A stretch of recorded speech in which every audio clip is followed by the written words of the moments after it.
Norasmiy, ya'ni ish beruvchi bilan mehnat shartnomasi tuzmasdan ishlayotgan xodimlar, diqqat qiling. Norasmiy ishlash qanday salbiy oqibatlarga olib kelishini sanab o'tamiz. Keksayib beldan kuch ketganda pensiya ola olmaysiz. Ish beruvchini qovog'iga qarab ishlaysiz, chunki u sizni istalgan payt ishdan bo'shatishi yoki oyligingizni bermasligi mumkin. Noqulay mehnat sharoitlariga duch kelasiz. Uy, mashina yoki boshqa ehtiyojlar uchun kredit ola olmaysiz, chunki faoliyatingiz rasman ro'yxatda emas.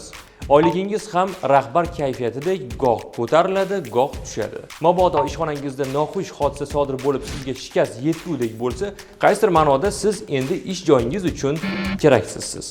Davolanish pulidan-ku umid qilmasangiz ham bo'ladi. Qancha ishlamang, karyerangiz nolga teng. Bola parvarishi, homiladorlik, mehnat ta'til pullari deysizmi?